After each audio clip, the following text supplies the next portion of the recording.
మందిర సేవ క్రమముగా జరిగేది. ఈరోజు మందిర సేవ క్రమముగా జరుగుతుందా లేదా? మందిరము అని అంటే మందిరానికి ఎందుకు వెళ్ళాలో అనేటువంటి విషయాలు మరి తిమోతి గారు చెప్పారు. అయితే మందిరము అక్కడ బేతేలను గురించి చూపించారు. ఈ మందిరం పేరు కూడా బేతేలే.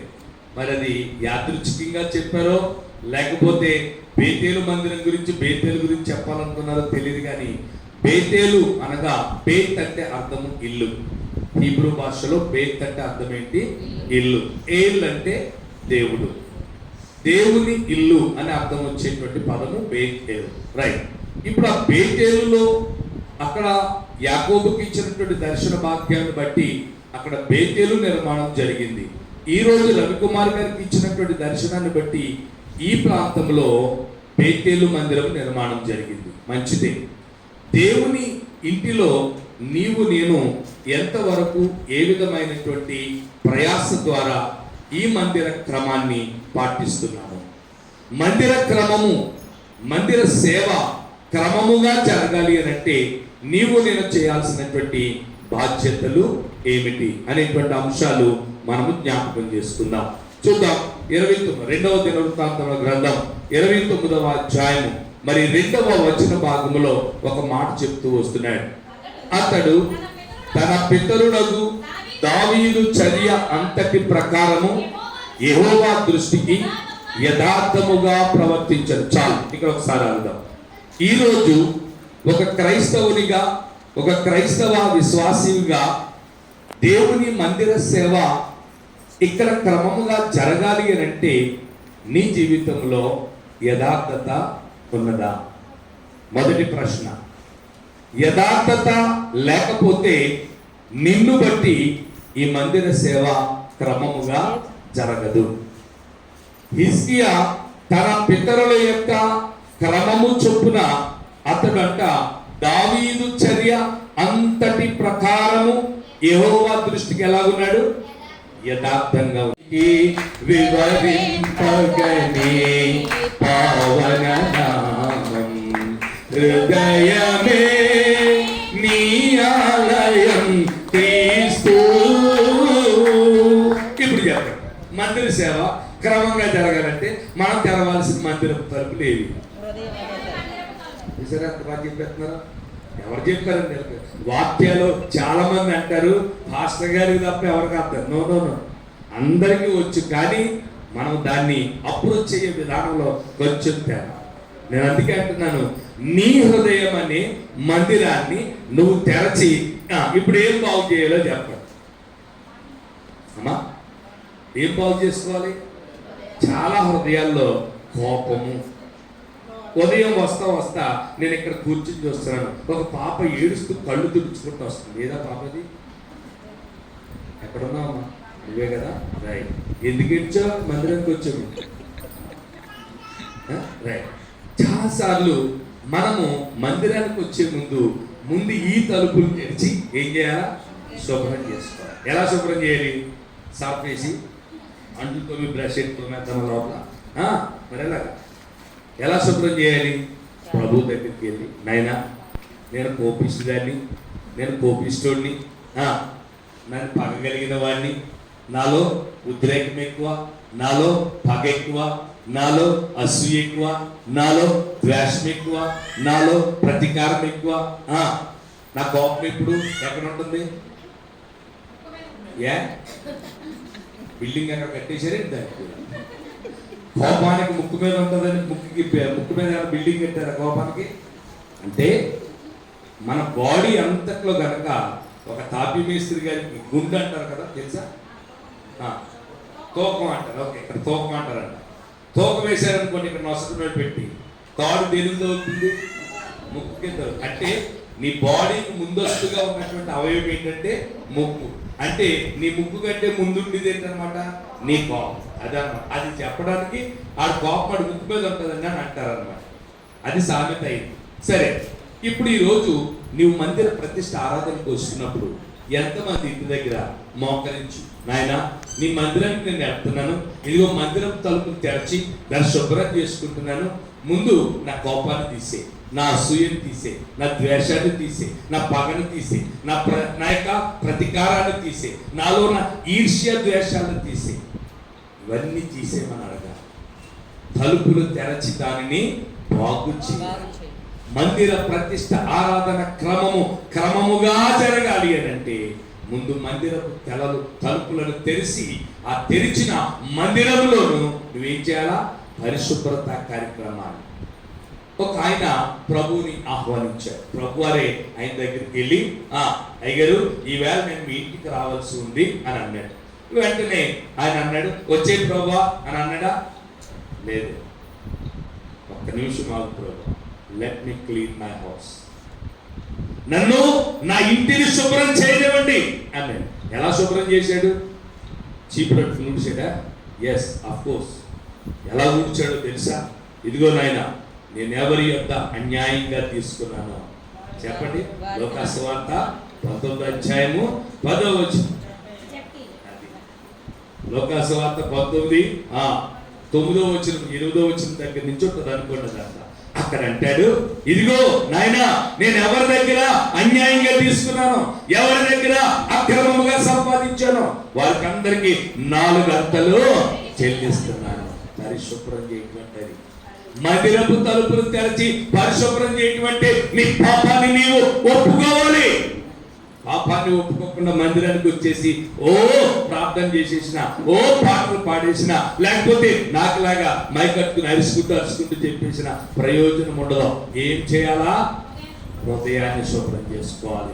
దేవునికి ఇష్టమైన హృదయం అనేటువంటి మందిరాన్ని మనం ఏం చేయాలి? రైట్, 3వ మాటలోకి వెళ్ళిపోదాం. అక్కడ అంటాడు కదా, 3వ మాట 5వ వచనం చదువుతాం. ఆజ్ఞ ఇచ్చెను లేవీయులారా అంటే ఇప్పుడు డైరెక్ట్ గా చెప్తుంది ఎవరికో తెలుసా? పాస్టర్ గారు. లేవీయులు ఎవరు?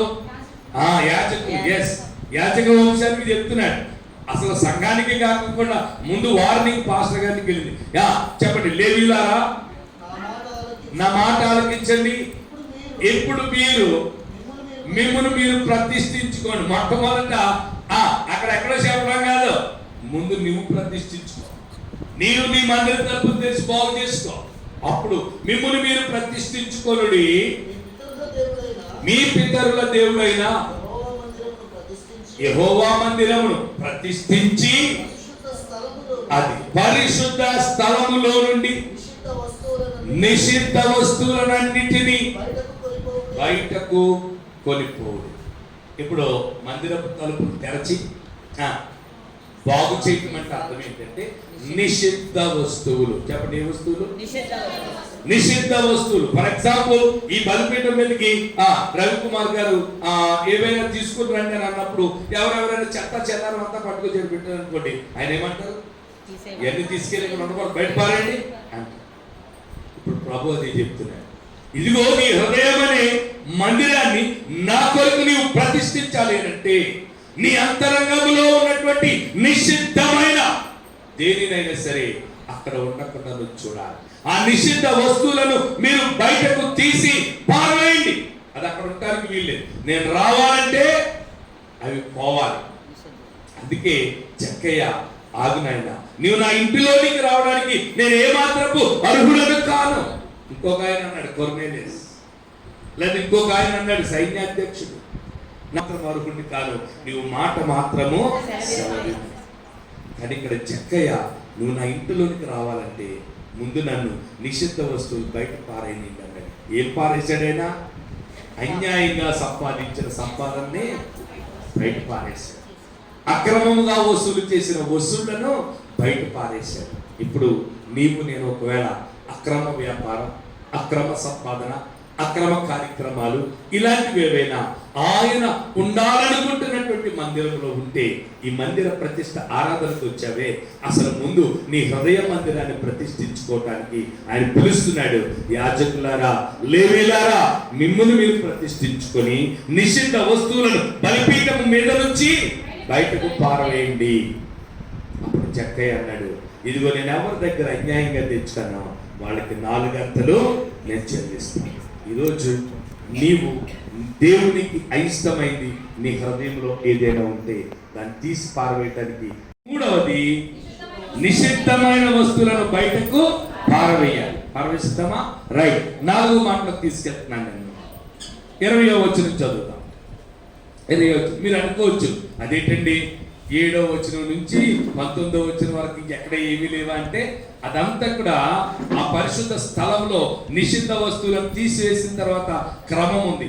అది అయిపోయిన తర్వాత అప్పుడు 20వ వచనం దగ్గరికి వచ్చాడు. అప్పుడు రాజైన హిజ్కియా, చెప్పండి అందరి మాట చెప్పాలి. రాజైన హిజ్కియా పెందలకడనే లేచి పట్టణపు పెద్దలను సమకూర్చుకొని యెహోవా మందిరమునకు పోయి. ఒక్క మాట అడుగుతాను. నేను ప్రొద్దుటే బయలుదేరదామని లేచిన వెంటనే బావగారికి ఫోన్ చేశాను. టిఫిన్ ఇక్కడే వచ్చేయండి అన్నారు. అలాగే సార్ టిఫిన్ కూడా వచ్చేస్తామని చెప్పి ఎక్కడైనా ఇంకా ఏలూరులో లేచిన వెంటనే చేశాను. అంటే అప్పటికే వీళ్ళు ఇక్కడే ఉన్నారు, మందిరం దగ్గరికి వచ్చేసారు. ఇప్పుడు రాజు అయిన హిజ్కియాకి ఏం పని అండి? ఆయన ఇలా చిటికేస్తే సైన్యం, చిటికేస్తే అధికారులు, చిటికేస్తే వంది మాగదులు, వీళ్ళందరూ వెళ్ళి ఏం చేయగలరు? క్షణాల్లో పనులన్నీ చక్కబెట్టేస్తారు. రైట్. కానీ రాజుగారు ఏం చేశారు చూడండి. ఇప్పుడు పెందలకడే లేచి ఎవరిని సమకూర్చుకున్నాడు? వాస్తవానికి రాజుగారు దర్బార్లో తన సింహాసనం మీద కూర్చున్నప్పుడు ఈ పట్టణపు అధికారులు అందరూ ఏం చేస్తారు? వంగి వంగి నమస్కారాలు పెడతారు. కానీ ఇప్పుడు ఈయన తన యొక్క స్టేటస్ మర్చిపోయాడు, తన యొక్క పొజిషన్ మర్చిపోయాడు, తనకున్నటువంటి అధికారాన్ని ప్రక్కన పెట్టాడు. ఆయనే లేచి ఆయన తన సింహాసనాన్ని దిగి ఆయనే పెద్దలకడే ఊర్లోకి వెళ్ళాడు, పట్టణంలోకి వెళ్ళాడు. వెళ్ళి పట్టణపు పెద్దలను సమకూర్చుకొని యెహోవా మందిరమునకు చప్పట్లు కొట్టేసారు. నీవు నేను మందిర ప్రతిష్ఠ ఆరాధన క్రమము రెగ్యులర్ గా ప్రతి ఆదివారం 52 వారాలు క్రమం తప్పకుండా జరగాలి అని అంటే మనం చేయాల్సిన పని ఏంటో తెలుసా? పట్టణపు పెద్దలను సమకూర్చొద్దు. ముందు ఇంట్లో ఉన్న వాళ్ళందరూ లేచి పెందలక్కడే లేచి మా కళ్యాణి ఉంటుంది, నేను డైరెక్ట్గా చెప్తున్నాను, ఇక్కడే ఉంది. ప్రొద్దుంటే ఆవిడ లేవటమే కాదు, గొర్రెలతో ఉన్నట్టు తోలుతా ఉంటుంది. లేవండి టైం అయింది, లేవండి టైం. అందరినీ ఇంట్లో ఎంతమంది చుట్టాలు వస్తే చుట్టాలు కూడా అదే పని. లేవడం గబగబ తయారవడం. పెందలక్కడే. ఒక్క నిమిషం ఆలస్యమైందంటే నాకు కూడా సీవాట్లు తప్ప, నన్ను లేపడం. నాకు కూడా సీవాట్లు తప్ప. ఎందుకని? మీరే ఇంకా రెడీ అవ్వకపోతే ఆయన ఎక్కడ రెడీ అవుతారండి? నిజమే. మనము మందిరానికి వెళ్ళాలి అని అనుకున్నప్పుడు ఏం చేయాలో తెలుసా? పెందలక్కడే లేవాలి. ఈరోజు ఉదయాన్నే నేను వస్తూ ఆన్ ది వేలో నా క్లాస్మేట్ టీచర్ ఒక ఆవిడకి ఫోన్ చేశాను, కలుద్దాం ఆన్ ది వే కదా అని ఫోన్ చేస్తే, వారం రోజుల నుంచి మా ఐరష్ తామ్య ప్రశ్నలో పట్టలేదండి, దానికి కారణం చేత ఇప్పుడు ఏమవుతుందంట, మాకు లీవులు పడిపోతాయేమో అని. ఇది కూడా మాస్టరే కదా, గవర్నమెంట్ మాస్టర్ కాబట్టి. నేను మాస్టర్ని కానీ ప్రైవేట్ని, మాకు ఆ ప్రాబ్లమ్స్ ఉండవు. ఇప్పుడు ఆమె అంటుంది నేను నిన్ను కలవలేనేమో అంది. ఈ లోపల ఐరిష్ ఓకే అయిపోయిందంట. మళ్ళీ వెంటనే ఫోన్ చేసి పర్వాలేదు నేనే రోడ్డు మీదకి వచ్చేస్తున్నాను మిమ్మల్ని కలవటానికి అంది. నేను ఎందుకు చెప్తున్నా అంటే, ఉద్యోగానికి అంత భయపడుతున్నా నీవు, నిన్ను సృష్టించి నీ ఉద్యోగాన్ని సృష్టించి నీ ఉద్యోగానికి అధికారులు సృష్టించిన దేవునికి ఎంత భయపడాలి? ఆదివారం మందిరానికి వెళ్దామంటే ఎంత లోకువో, ఆదివారం మందిరానికి సమయానికి వెళ్ళడానికి ఎంత బద్ధకమో, వారంలో ఉన్న మిగతా రోజుల బద్ధకం అంతా ఆదివారమే తీర్చుకుందాం అనుకుంటారు కొంతమంది. అసలు ఆదివారం ఎందుకు వాళ్ళకి వచ్చింది అని అంటే విశ్రాంతి కొరకు. నో, విశ్రాంతి కాదు. ఆదివారం రోజు కంటే మనం ఎక్కువగా ప్రయాసపడాలి. దేవుని దినాన్ని మనము దేవునికి ఇచ్చేయాలి. హల్లెలూయా. కాబట్టి ఇప్పుడు రాజుగారు తన స్టేటస్ మర్చిపోయాడు, తన పరిస్థితి మర్చిపోయాడు, దేవుని మందిరానికి వెళ్ళాలి. కాబట్టి ఇప్పుడు తను రోల్ మోడల్ గా మారిపోయి పట్టణంలోకి వెళ్ళి పట్టణ పెద్దలందరినీ సమకూర్చుకుని దేవుని మందిరానికి పెందలకడనే వెళ్ళాడు. ఎంతమంది పెందలకడ వచ్చారు? మీరు అందరూ పొద్దున్న నుంచి పాపం వచ్చి వంట చేసి వెళ్ళారని నాకు రవి గారు ఎప్పటికప్పటికి వర్తమానం ఇస్తానే ఉన్నారు. నేను ఆన్ ది వేలో మాట్లాడుకుంటూ వస్తున్నాను ఆయనతోటి, ఎంతమంది వచ్చారు, ఎంతమంది వంట చేస్తారు అంటే నాకు రిపోర్ట్ చేయాలని రూల్ కాదు. అంటే ఏంటనమాట, మేము రెడీ మీరు వచ్చేయండి, మీరు వస్తే ప్రార్థన ప్రారంభించేస్తాం. అది నన్ను ఆయన చెప్పుకుంటూ వచ్చినటువంటి పెందల కడని మందిరానికి వెళ్ళటానికి పెందల కడ మనం ఉండాలి. నిజం, పెందల కడని మందిరానికి వెళితే ప్రభువు మన యొక్క ఆరాధన మీద ఆయన ఆసీనుడు అవటానికి ఇష్టపడుతూ వస్తున్నాడు. మొట్టమొదట మందిర సేవ క్రమంగా జరగాలంటే చెప్పాలి. అందరూ చెప్తేనే నేను ముందుకెళ్తాను, అది చెప్పను. నేను ఎలాంటి అంటే పిల్లలకి పాట అర్థమైతేనే నెక్స్ట్ పేజ్, లేకపోతే లేదు. అర్థమవుతుందా? మీరంతా నోరిప్పలేదు అనుకో, నేను అక్కడ ఆగిపోతాను. నాకు ఇంకా చాలా పాయింట్స్ ఉన్నాయి. మందిర సేవ క్రమంగా జరగాలంటే ఎలా ఉండాలి? ఇందులో ప్రవర్తనలోను, జీవనంలోను, మాటలలోను, చూపుల్లోను, తలంపుల్లోను, క్రియల్లోను అన్నిటిలో కూడా మనము యథార్థవంతులంగా ఉండాలి. ఎప్పుడైతే మనము దేవుని దృష్టికి యథార్థవంతులంగా ఉంటామో ఖచ్చితంగా మందిర సేవ క్రమంగా జరుగుతుంది. రెండవది ఏం చేశాడు? మందిరపు తలుపులను తెరచి శుభ్రం చేశాడు. ఫిజికల్ గా మందిరాన్ని శుభ్రం చేయడానికి రేపటి నుంచి పోటీ ఉండాలి. చూస్తా రవి గారు నాకు ఆ సమాచారాన్ని అందిస్తే గనక దేవుని వాక్యం మీ హృదయాల్లో ఫలించిందని దేవుని స్తుతిస్తాను. హల్లెలూయా. ఒకవేళ మీరు ఎవరు పోటీ పడకుండా ఉంటే వాక్యం పని చేయలేదన్నమాట, టాబ్లెట్లు మార్చాలి. ఆమేన్. దేవునికి మహిమ కలుగును గాక, దేవునికి మహిమ కలుగును గాక. మందిర సేవ క్రమంగా జరగాలి అంటే మందిరపు తలుపులను తెరచి దానిని శుభ్రం చేయాలి. మూడోది ఏం చేశాడు ఆయన? నిషిద్ధమైన వస్తువుల్ని, పనికిరాని వస్తువుల్ని నీ హృదయం అనే మందిరంలోంచి కూడా బూతులు, చెడ్డ ఆలోచనలు, లేకపోతే వ్యతిరేకమైనటువంటివి, ఈర్ష్య, పగ, ప్రతీకారం, కోపం, ద్వేషం, అసూయ ఇలాంటివన్నీ గూడు కట్టిపోయి ఉంటాయి, తొందరగా రావు బయటికి. తుప్పట్టుపోయినటువంటి వాటిని తీయాలంటే ఎంత కష్టమో ఈ గూడు కట్టుకుపోయినటువంటి వాటిని తొలగించడం కూడా అంతే కష్టం. కాబట్టి వాక్యం ఎంత బాగా పనిచేస్తేనే తప్ప వాటన్నిటిని మనం శుభ్రం చేయాలి. కాబట్టి వాటన్నిటిని తొలగించాలి. నాలుగోది ఏం చేశాడు? పెద్దల కడనే లేచి పట్టణంలోనికి వెళ్ళి పెద్దలందరినీ సమకూర్చుకుని దేవుని మందిరానికి వచ్చాడు. చెప్పకుండా అంత పెద్ద రాజుగారే ఆ పని చేసినప్పుడు నీవు నేను ఆఫ్టర్ ఆల్ ఎంత చేయగలుగుతున్నామా? చెయ్యాలి. అప్పుడు మందిర సేవ ఎలా జరుగుతుంది? క్రమముగా జరుగుతుంది. నెక్స్ట్ పాయింట్కి వెళ్ళిపోదాం. 27వ వచనం. బలిపీఠము మీద దహన బలులను అర్పించుడని హిజ్కియా ఆజ్ఞాపించెను. దహన బలి అర్పణ ఆరంభమగుటతోనే బోరలు ఊదుటతోను ఇశ్రాయేలు రాజైన దావీదు చేయించిన వాద్యములను వాయించడంతోను యెహోవాకు స్తుతి గానము ఆరంభమాయెను.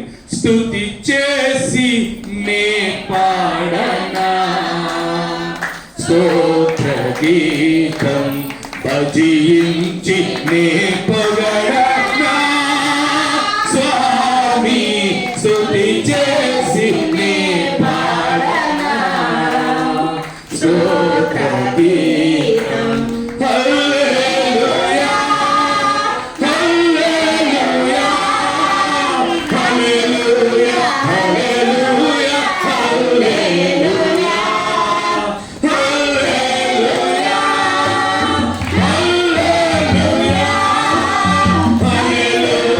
హల్లెలూయా హల్లెలూయా హల్లెలూయా స్తుతి చేసి నే పాడనా స్తోత్ర గీతం భజి. హల్లెలూయా హల్లెలూయా. స్తుతి చేసి. స్తుతి గీతం ఎలా ప్రారంభమైందంట? దావీదు గారు చేయించిన వాద్య ఉపకరణాలు. మా దగ్గర ఇక్కడ జాజ్ కనపడుతుంది, అక్కడేమో బ్యాంగోస్ కనపడుతున్నాయి, అక్కడ ప్యాడ్స్ కనపడుతుంది, కీబోర్డ్ కనపడుతుంది. సమయాన్ని పాడడానికి ఏమో అంటే కొయ్యరోళ్ళు ఉంటేనే వాయిస్తారే మీకు. జనరేటర్ మీద పనికి వస్తుంది అని చెప్పారు బాగా. రైట్, అది ఓకే. ప్యాడ్స్ ఓకే, కీబోర్డ్ ఉంటుంది, కీబోర్డ్కి ఎక్కువ పవర్ కావాలి. రైట్. ఏదేమైనప్పటికీ కూడా ప్రభువును స్తుతించాలి అని అంటే సంగీతముతో, వాయిద్యములతో, తప్పట్లతోను, కరతాళ ధ్వనులు, ఇంకా అనేక రకములైనటువంటి తంబుర, సింఫనీ కదా, అనేక రకాల వాయిద్యాలు. ఈ వాయిద్యాలన్నిటితో మనము ప్రభుని స్తుతిస్తున్నప్పుడంట యెహోవాకు స్తుతి గానము ఆరంభమాయ. స్తుతి గానం ఆరంభించాలి అంటే, అందుకే మీరు కొంచెం ఇక్కడ వంటలు చేసి అలసిపోయి తయారవడానికి ఇల్లు వచ్చే లోపల నేను నా కుమార్తె పాడటం మొదలు పెట్టేస్తాను. ఎందుకంటే కొంచెం తొందరగా పాటలు మొదలైతే ఖచ్చితంగా ఆరాధనకి అటెండ్ అవ్వాలి అని అంటే ఇక్కడ ఏం ప్రారంభం అవ్వాలా? స్తుతి గానము ఆరంభం అవ్వాలి. హల్లెలూయా. పాటలు పాడటం ఆరంభం అవ్వాలి. దేవుని సేవ క్రమంగా జరగాలంటే క్వైర్ అండ్ యూత్ వాళ్ళు ఎప్పుడు ఉండాలి? ఇక్కడ ఎప్పుడు ఉండాలి? పాస్టర్ గారి కంటే ముందు ఉండాలి. వచ్చే వారం నుంచి ఆ వార్త కూడా నేను వినాలి. పాస్టర్ గారి కంటే ముందు ఎవరు ఉండాలి? ఇక్కడ ఎవరు ఉండాలమ్మా? క్వైర్ ఉండాలి. పాటలు పాడేవాళ్ళు ముందు వచ్చేయాలి. వచ్చి ప్రభువుని స్తుతించడం ప్రారంభించాలి. ఎప్పుడైతే పాటలు వినాలో పెద్దవాళ్ళందరూ గబగబ గబగబ పరుగులెత్తుకుంటూ రావాలి. కాబట్టి స్తుతి ఆరాధన ప్రారంభించబడిందంట. చూడండి, మందిర సేవ క్రమంగా జరగాలంటే మొట్టమొదట మనం ఎలా ఉండాలి? యథార్థంగా ఉండాలి. స్పీడ్గా చెప్పేద్దాం. రెండోది, మందిరపు తలుపులను తెరిచి వాటిని బాగు చేయాలి. మూడవది, నిషిద్ధమైన వస్తువులను బయటకు పారవేయాలి. నాలుగవది,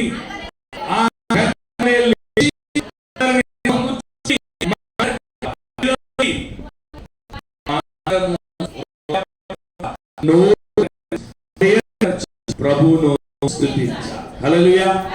6వ మాటలోకి వెళ్ళిపోదాం త్వరగా. నాకు ఇచ్చిన సమయానికి దాటిపోయేలాగుందా, అయినా కూడా త్వరగానే ముగిస్తాను. 29వ వచనం, వారు అర్పించుట అనగా స్తుతి ఆరాధన ప్రారంభమైంది. అక్కడ దహన బలి పశువులను అర్పించడం అంటే స్తుతి ఆరాధన దేవునికి ధూపము వలె ఆయన సన్నిధానమునకు చేరుతూ ఉన్నప్పుడు, ఆ బలి అర్పణ జరుగుతూ ఉన్నప్పుడు అంట వారు అర్పించుట ముగించిన తరువాత రాజును అతనితో కూడా ఉన్నవారు అందరూ తలలు వంచి ఆరాధన ఆరాధన ఆరాధన ఆరాధన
మందిరములోనికి వచ్చిన తర్వాత అక్కడంట మరి బలిపీఠము మీద బలి అర్పణ అర్పించుట ఆరంభించుటతోనే స్తుతి గానం మొదలైంది. స్తుతి గానములో అందరూ ఏం చేశారంట?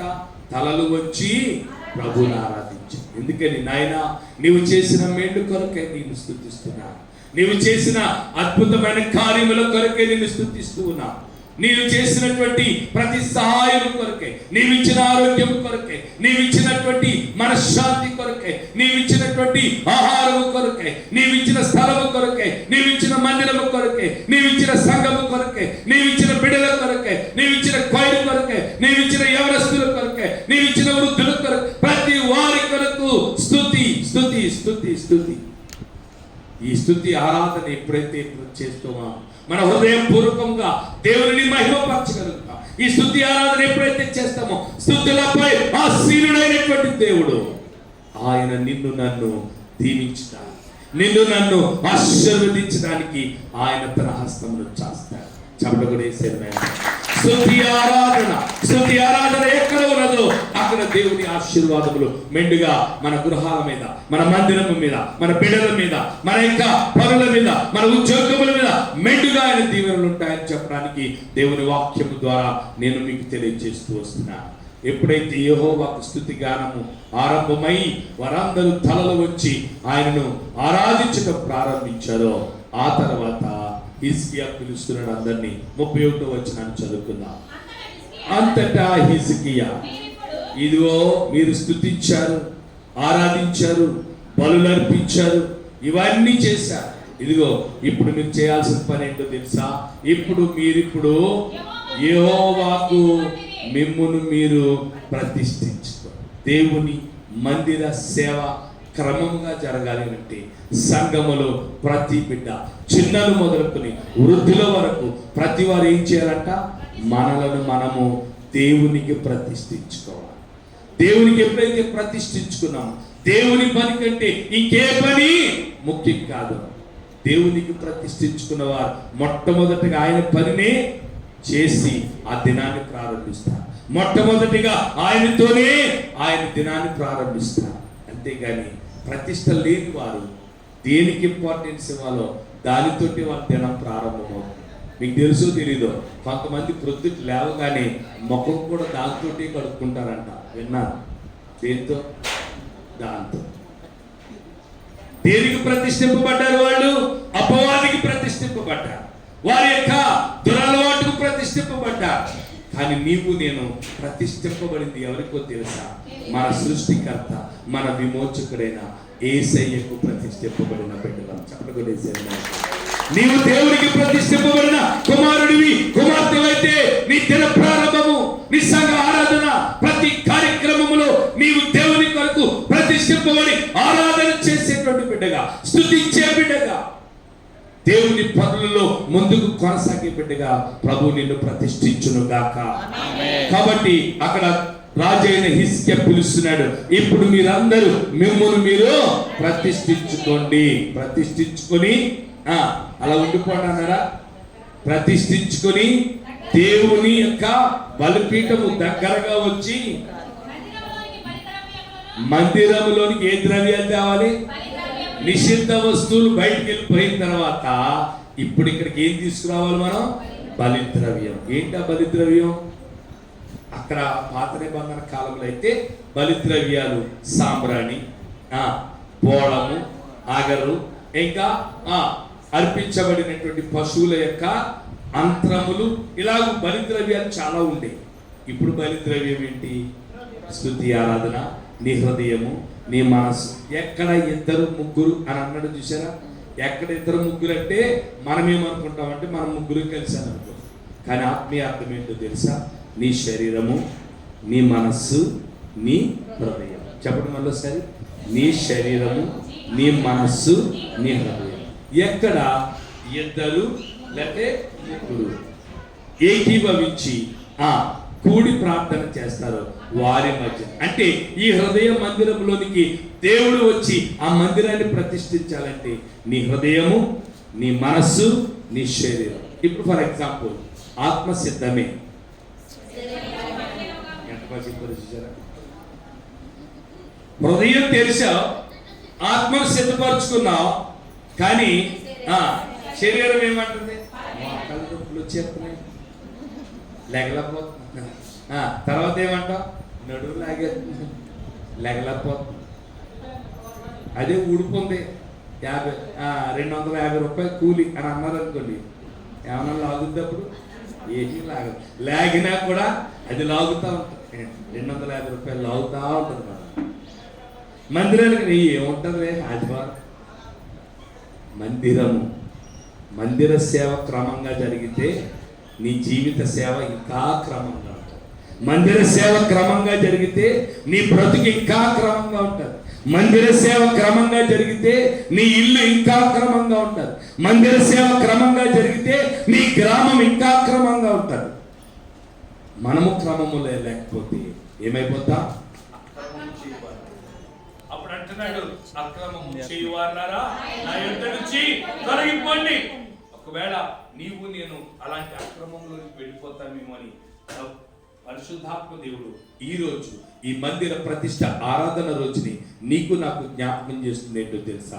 ఇదిగో మీరు నిర్మించుకున్నటువంటి ఈ బేతేలు ప్రార్థన సహవాస మందిరం క్రమముగా ఆరాధన జరగాలి అంటే ముందు నీ హృదయ మందిరములో ఆరాధన ఉండాలి. నీ హృదయ మందిరము శుభ్రంగా ఉండాలి. నీ హృదయ మందిరము నిషిద్ధమైన వాటిని తీసివేసుకోవాలి. అలాగే నీవు పెందల కడని నీవు నీ కుటుంబము సిద్ధపడి మందిరానికి రావడానికి ప్రయాసపడాలి. ఇవన్నీ చక్కగా ఆ యొక్క హిజ్కియా రాజు గారి హయాంలో ఆ మందిర ప్రతిష్ఠ ఆరాధన ద్వారా ఈ మందిర ప్రతిష్ఠ, బేతేలు మందిర ప్రతిష్ఠ 3వ వార్షికోత్సవంలో ప్రభువు పరిశుద్ధాత్మ దేవుడు మనకు బయలుపరిచాడు. మరి బేతేలు మందిర ప్రతిష్ఠ ఆరాధన బాగానే జరుగుతుంది, కానీ హృదయ మందిర ప్రతిష్ఠ ఆరాధన ఎలా జరుగుతుంది ఎప్పుడైనా ప్రశ్నించుకున్నావా? అందుకే ఒక ఆయన అడిగాడంట, అయ్యలారా రక్షణ పొందటానికి నేను ఏ మంచి కార్యము చేయాలి? ఎవరైనా? అపోస్తుల కార్యము 16వ అధ్యాయము 30వ వచనం. అపోస్తుల కార్యము 16వ అధ్యాయము 30వ వచనం. నేను ముగించేస్తా, నాకు ఇచ్చిన సమయం కరెక్ట్గా ముగించేస్తా. అయ్యలారా రక్షణ పొందటానికి నేను ఏ మంచి కార్యము చేయవలెను? అందుకు వారు ప్రభు అయిన యేసునందు విశ్వాసం ఉంచుము, అప్పుడు నీవును నీ ఇంటి వారును రక్షణ పొందుదురని చెప్పి అతని ఇంటి వారందరికీ దేవుని వాక్యమును బోధించింది. రాత్రి ఆ గడియలోనే అతడు వారిని తీసుకుని వచ్చి వారి గాయములను కడిగి వెంటనే అతడును అతని ఇంటి వారందరూ బాప్తిస్మము. ఈరోజు ఇంకా ఈ మందిర ప్రతిష్ఠ ఆరాధనలోకి వచ్చిన మీలో ఎవరైనా బాప్తిస్మం లేని వారు ఉంటే ఈరోజు ఈ మందిర ప్రతిష్ఠ క్రమముతో కూడిన ఆరాధన నీ హృదయ మందిరములోను నీ గృహ మందిరములోను జరగడానికి బాప్తిస్మము ద్వారా పరిశుద్ధాత్మ దేవుడు రక్షణ నీ ఇంటికి. అందుకే ఇందాక చెప్పుకున్నటువంటి లోకాసువార్త 19వ అధ్యాయం 10వ వచనంలో ఇతడును అబ్రహాము కుమారుడే, కానీ నేడు ఈ ఇంటికి. అదేంటండి, చెక్క ఎప్పుడు పుట్టాడు? మనిషి అవడానికి పుట్టోడే కానీ చాలా గట్టుడుగా. అలాంటి గట్టిగా ఉన్నటువంటి వ్యక్తికి ఇంటికి రక్షణ అంత లేటుగా వస్తే నీవు నేను ఆఫ్టరా కదా. అప్పుడు కూడా ప్రభు అంటున్నాడు, ఇతడును అబ్రహాము కుమారుడే, వీళ్ళు క్రైస్తవులే, వీళ్ళు యేసుని ఎరిగిన వారే, కానీ వీళ్ళకి ఇంకా ఏం రాలేదు? రక్షణ రాలేదు. మరి రక్షణ లేకోకుండా మందిరానికి వచ్చి ఏం చేస్తున్నాను? కోతకి వెళ్ళావు, కొడవలు లేకుండా వెళ్ళావు. ఆ చేలో యజమాని పర్లేదు వచ్చేసి అలా వంకుని నటించేయమంటాడా? అంటాడమ్మా, ఎప్పుడన్నా అన్నారా? మరి కోతకి వెళ్తున్న యజమాని దగ్గరికి కొడవలు లేకుండా వెళ్తేనే రానివ్వనప్పుడు మందిరానికి వస్తున్న నీవు ఇంకా రక్షణ లేకుండా, బాప్తిస్మం లేకుండా, మారు మనసు లేకోకుండా ఏం చేయడానికి వస్తున్నావు మందిరంలోకి? అలాగని మందిరం మానేద్దామా? నో. మందిరం మానేసి ఆ క్షణమే కనుక నువ్వు చచ్చిపోతే ఎక్కడికి వెళ్తావు తెలుసా? నిత్య నరకానికి వెళ్తావు. అక్కడ అగ్ని ఆరదు, పురుగుచ్చావు. ప్రకటన గ్రంథం 21వ అధ్యాయం 8వ వచనంలో ఒక అమౌంట్ లిస్ట్ ఉంటుంది. ఆ లిస్ట్ చెప్పేసి నేను ముగించేస్తాను. నువ్వు రక్షణ తీసుకుంటే తీసుకో, లేకపోతే మాని, అది నీ ఇష్టం. బాప్తిస్మం లేకోకుండా పుట్టుంటేనే మందిరానికి వస్తే మాత్రం ప్రభు నీతో మాట్లాడుతూ వస్తున్నాడు. చూద్దాం ఒకసారి ప్రకటన 21:8. అక్కడ ఈ అమౌంట్ లిస్ట్ ఉంటుంది, చదివాము. పిరికివాడు ఒక్కసారి ఈరోజు ఒకవేళ నువ్వు ఇంకా పిరికితనంగా ఉండడానికి కారణం ఏంటో తెలుసా? మా ఊళ్ళు లేదని అంటారేమో, మా కులపోళ్ళు లేదని అంటారేమో, మా ఇంటి పేరు లేదని అంటారేమో, మా వంశం వాళ్ళు లేదని అంటారేమో, మా గ్రామస్తులు లేదని అంటారేమో, మా మతస్థులు లేదని అంటారేమో. ఇలాంటి ఆటంకాలు ఒకవేళ నీకుంటే కనుక అది నిన్ను భ్రష్టత్వంలోకి నెట్టేస్తుంది, కానీ అవతలకి ఏమి కాదు. వాళ్ళు ఎలాగూ యేసేని ఎరగని వారు కనుక వారిది ఎలాగూ అదే మార్గం. నీకు తెలుసుండి కూడా నువ్వు ఈ మార్గంలోనికి రాలేకపోతున్నావంటే నీవు పిరికివాడివి, పిరికి దానివి. పిరికి వారును అవిశ్వాసం అంటే నీకు కాస్త లోకంలో, కాస్త దేవునిలో, కాస్త ఏం చేస్తారో తెలుసు. అవిశ్వాసులు అనే వాళ్ళు పెళ్లి సంబంధం చూసుకుంటారు. మొట్టమొదటి ఎక్కడికి వెళ్తారు? పంతులు గారి దగ్గరికి వెళ్తావా? చాలా మంచిగా ఒప్పుకున్నాం, దేవుడిని దీవించుకున్నాక ఇంటికి పునాదేస్తారు. ఎవరి దగ్గరికి వెళ్తారు? సిద్ధాంత గారి దగ్గరికి వెళ్తారు. అంటే నువ్వెవరు అనమాట? అవిశ్వాసివి. విశ్వాసితో అవిశ్వాసికి పాలెక్కడిది అని అంటున్నాడు పరిశుద్ధాత్మ. ఒకవేళ నీవు పిరికిదానివి, పిరికివాడి, నువ్వు ఇంకా అవిశ్వాసివి, అవిశ్వాసురాలివి అయితే మూడోవాడు అసహ్యుచి. వీడు చూస్తే అసహ్యం, నీవు చూస్తే అసహ్యం, నా గుమ్మం తక్కువ, నా ఇంటి ముందుకు రా, నా గడప దగ్గరికి రా అని నిన్ను గురించి ఎవరైనా అసహించుకున్నారా? ఒకవేళ దేవుని దృష్టికి ఇంకా అసహ్యుడిగా, అసహ్యురాలుగా ఉన్నావా? మూడో లిస్టులో ఉన్నావు. నాలుగో వాళ్ళు నరహంతకులు. మీరు అనొచ్చు, మేమెవరిని చంపుతారు, అసలు ధైర్యం ఎక్కర్లేదు, కయ్యనైతే ఏ పిల్ల తమ్ముడు చంపేశాడు కానీ నేనెవరిని చంపుతాను అని అనుకుంటున్నారా? తన సహోదరిని చూచి వ్యర్థుడా అని పలుకువాడు నరహంతకుడు అని బైబిల్లో. నా సొంత మాట అవకాశమా? నువ్వెవరినన్నా చూసి ఆమె ఎంత చెడ్డదో నీకేం తెలుసు అని అన్నావంటే నువ్వెవరివే? నరహంతకురాలు. ఇంకొకరిని చూసి ఆడండి పెద్ద ఇదండి అని అన్నావంటే నువ్వెవడవే? నరహంతకుడు.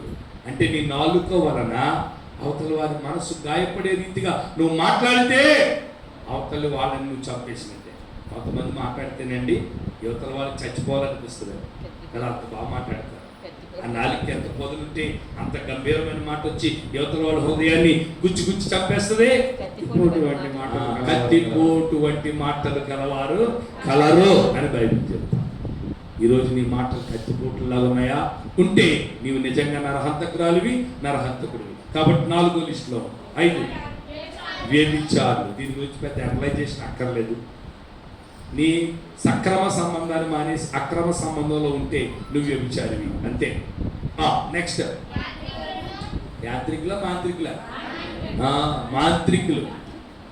మాంత్రికులు అంటే ఎవరండి?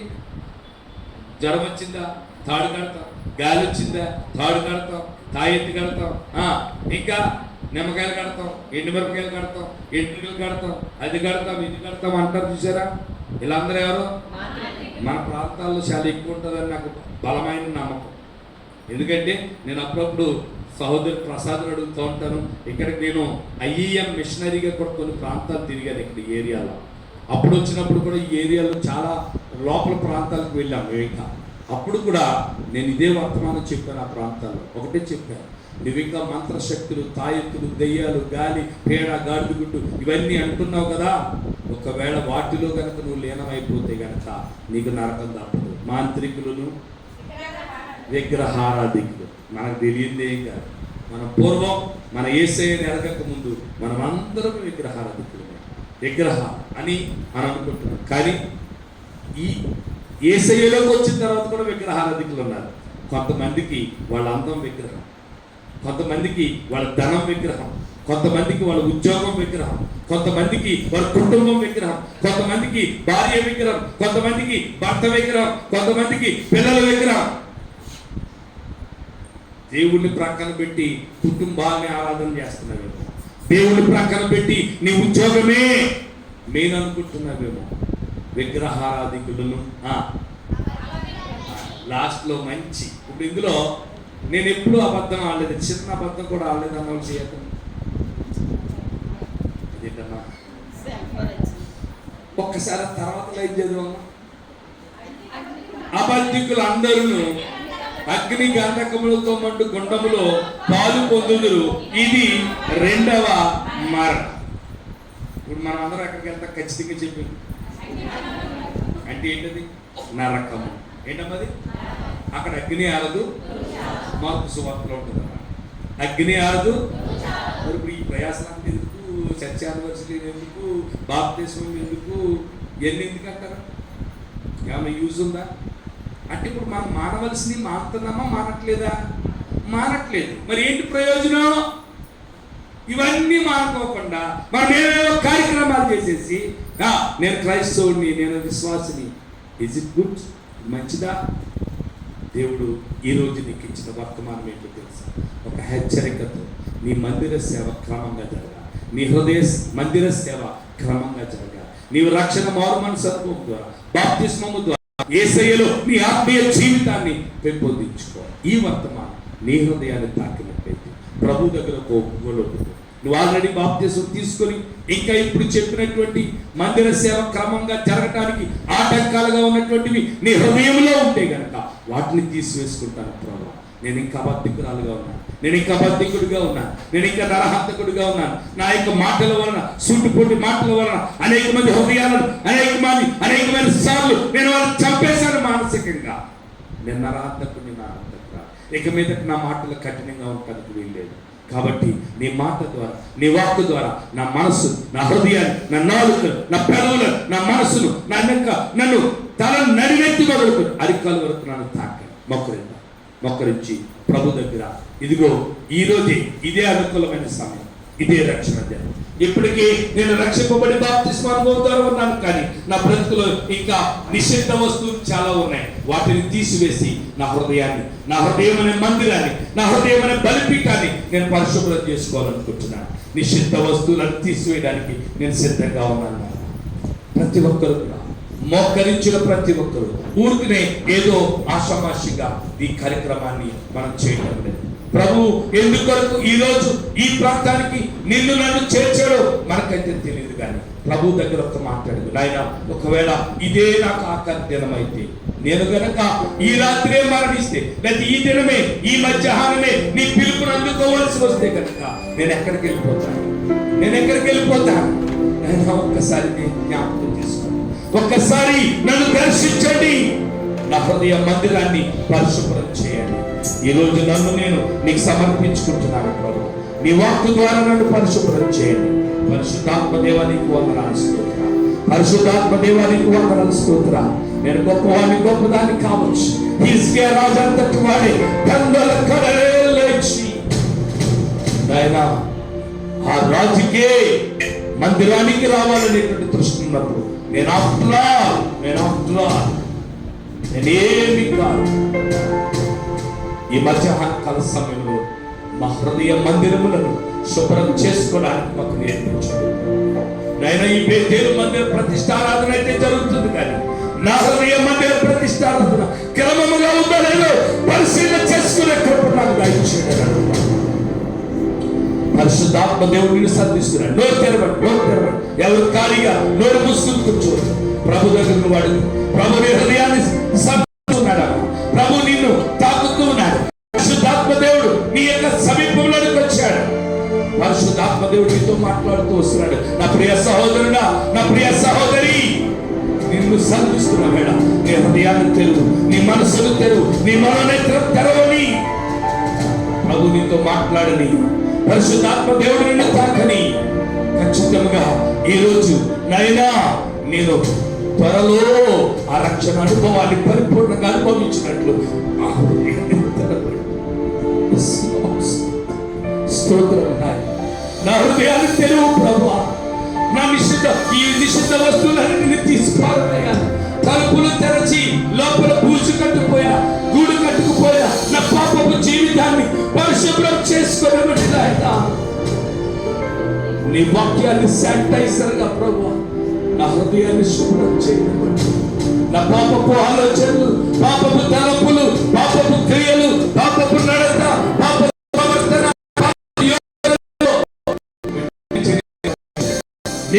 సాక్షి హృదయాన్ని తెలుస్తున్నా, తెరవబడితేనే పరిశుద్ధాత్మ దేవుడు నీ హృదయంలోకి వస్తున్నాడు. పరిశుద్ధాత్మ దేవుడు నీ హృదయంలోకి వస్తున్నాడు. ఆయన రావడానికి నీవు ఇదిగో తలుపు యొద్ద నుండి తట్టుచున్నాను. ఎవరైనా నా స్వరము విని తలుపు తీసిన ఎడల అతనితో నేను, ఆమెతో నేను కలిసి భోజనం చేస్తామని ప్రభు నీకు ఒక ఇన్విటేషన్ ఇస్తున్నాడు. నువ్వు తెలుస్తున్నావా? తెలిస్తే నీ హృదయాన్ని తలుపులు తెరచి చేసి నిషిద్ధ వస్తువులను బయట పారవేయి. పరిశుద్ధాత్మ దేవుడి హృదయంలోకి వస్తున్నాడు. అదే పరిశుద్ధాత్మ అభిషేకం, అదే నీకు పరిశుద్ధాత్మ ద్వారా బాప్తిస్మం, ఆ తర్వాత నీటి బాప్తిస్మం ద్వారా నీవు మందిరంలో అభిషేకం పొందుతావు. నీ పాపమంత కడుగును ఈరోజు యేసు ప్రభు. నీ పాపమంత కడుగును ఈరోజు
నీ సన్నిధానంలో నీ మందిర సేవలు క్రమముగా జరగడానికి నన్ను ఒక పాత్రగా వాడుకోండి నాయనా అని నీ హృదయం తెరచు, నీ నోరు తెరచు అడుగుదామా.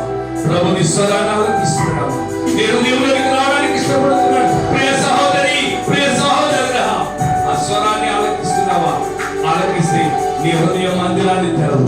నీ హృదయ మందిరాన్ని తెరిచి నిషిద్ధ వస్తువులను బయట పారవేయి.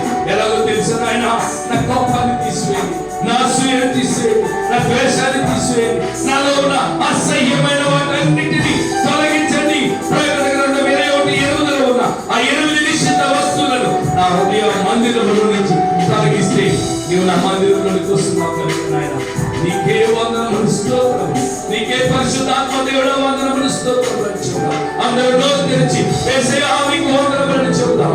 యేసయ్యా నీకు వందనములు, యేసు నీకు వందనములు, యేసు నీకు వందనములు, యేసు నీకు వందనములు, స్తోత్రములు.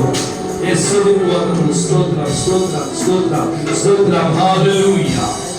Thank you Lord, thank you Lord, thank you Jesus. అందరూ ప్రార్థన చేసుకోండి. ప్రేమమయ్యా, కృపగల తండ్రి, నీకు వందనములు, స్తోత్రములు, స్తోత్రములు, స్తోత్రములు ప్రభువా. నీ దాసులు నిలవబెట్టుకుని మీరు మాతో మాట్లాడిన మాటలు బట్టి నీ స్తోత్రం చెల్లిస్తున్నాను. అవును ప్రభువా, హృదయమంతా పరిశుద్ధంగా ఉండి నిన్ను ఆరాధించినట్లయితే దానికి ప్రయోజనం లేదని తెలియజేస్తారు ప్రభువా. మా హృదయాలు యథార్థంగాను నీకు పరిశుద్ధపరచమని నీకు అర్పించుకుని అయినా దాన్ని నేను సేవించే భాగ్యం దయచేయండి.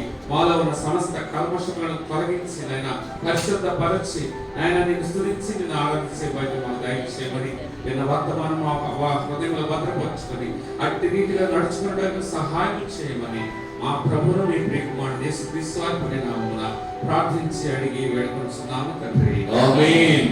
హల్లెలూయా.